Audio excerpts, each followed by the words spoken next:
dan bahan yang dibutuhkan pada percobaan pertama yaitu ada senter, lalu kardus, dan yang terakhir yaitu gunting.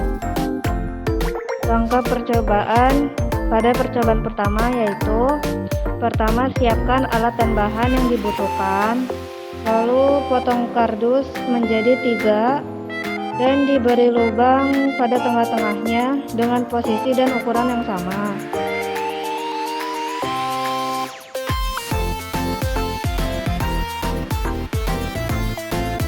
Kemudian posisikan 3 kardus sejajar. Lalu letakkan 1 kardus sebagai media untuk melihat cahaya merambat lurus.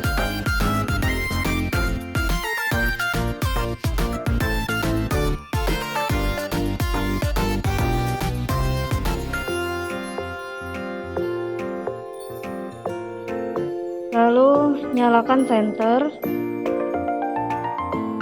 dan arahkan senter ke lubang kardus hingga terlihat cahaya pada kardus. Untuk penjelasan pada percobaan pertama, yaitu cahaya merambat lurus, di mana cahaya akan selalu merambat lurus dengan kecepatan 3 kali 10 pangkat 8 meter per second. Untuk alat bahan pada percobaan kedua, yang pertama, gelas berisi air susu, gelas berisi air bening, gelas berisi kopi, juga ada kertas sapi es, ada plastik bening, dan yang terakhir yaitu senter. Sebelum memulai percobaan, baiknya kita mengetahui pengelompokan benda di sekitar kita. Ada 2 kelompok benda yang ada di sekitar kita. Pertama, sumber cahaya, yaitu benda yang dapat menghasilkan cahaya sendiri. Dan yang kedua adalah benda gelap, yaitu benda yang tidak bisa menghasilkan cahaya. Untuk jenis benda gelap, ada 3 jenisnya. Yang pertama, benda tembus cahaya atau benda yang dapat meneruskan cahaya. Yang kedua, yaitu benda tidak tembus cahaya atau benda yang tidak dapat meneruskan cahaya. Dan yang terakhir adalah benda bening, yaitu benda yang dapat meneruskan cahaya hampir seluruh cahaya yang mengenainya. Salah satu sifat cahaya adalah menembus benda bening. Cahaya menembus benda bening, maksudnya cahaya bisa menembus suatu benda yang bersifat transparan. Contohnya kaca jendela, gelas, dan plastik. Sedangkan cahaya tidak bisa menembus benda yang tidak tembus cahaya, artinya cahaya tidak bisa menembus suatu benda seperti buku, kertas tebal, dan kayu. Adapun untuk langkah kerjanya yaitu kita arahkan senter kepada gelas yang berisi air susu. Di sini cahaya tidak dapat menembus. Kemudian kita alihkan kepada gelas yang berisi air bening. Terlihat bahwa cahaya dapat menembus karena air bening ini termasuk ke dalam benda bening. Kemudian untuk gelas yang ketiga, yaitu gelas yang berisi air kopi, ini juga sama, cahaya tidak dapat menembus pada gelas yang berisi air kopi. Kemudian selain ketiga gelas yang berisi air tadi, kita juga membuktikan dengan menggunakan kertas HVS.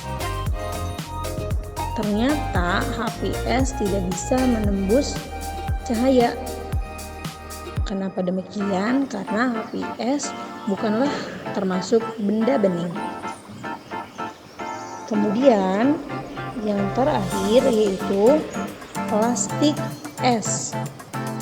Plastik es dapat menembus cahaya. Hal ini bisa kita lihat pada belakang di bagian kardus itu terlihat tembusan sinarnya. Pada percobaan ketiga, alat dan bahan yang dibutuhkan adalah supit,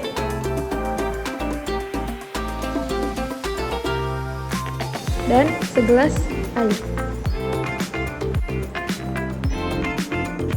Langkah percobaan yang dilakukan ialah memasukkan sumpit ke dalam gelas air.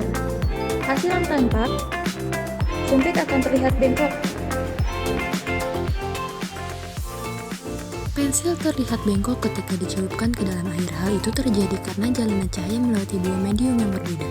Contoh dari pembiasan diantaranya yaitu kolam yang dalam terlihat dangkal, lalu benda langit yang dilihat dari bumi. Proses jalanan cahaya bergerak lurus ke dalam air namun akan dibiaskan setelah keluar dari air dan menuju ke mata. Mata kita akan menerima cahaya yang masuk ke otak kemudian mengolahnya. Lalu otak akan menginterpretasikan cahaya yang selalu menempuh lintasan lurus, padahal untuk bagian yang berada dalam air, cahaya itu telah dibiaskan sehingga akan muncul di dalam otak kita bagian pensil yang tercelup dan tidak tercelup tidak berada pada garis yang lurus. Karena itulah pensil terlihat bengkok. Hukum satu Snellius mengatakan bahwa cahaya yang datang dari medium dengan kerapatan optik rendah menuju ke medium dengan kerapatan optik tinggi akan dibiaskan mendekati garis normal. Sudut sinar datang akan lebih besar daripada sudut sinar biasnya. Hal itu terjadi karena gelombang cahaya melewati dua medium yang berbeda, yang memiliki indik bias yang berbeda tentunya. Kecepatan dari gelombang cahaya tentunya akan mempengaruhi sudut bias yang akan terbentuk. Alat bahan yang digunakan yang pertama adalah cermin datar dan yang kedua adalah korek gas. Pada percobaan ini digunakan cermin datar sebagai pembuktian cahaya dapat dipantulkan sesuai dengan sifat objek yang kita gunakan, yaitu korek. Ukurannya sama dengan bayangannya. Bagian kanan sama dengan bagian kiri. Begitu juga dengan bagian kiri sama dengan bagian kanannya.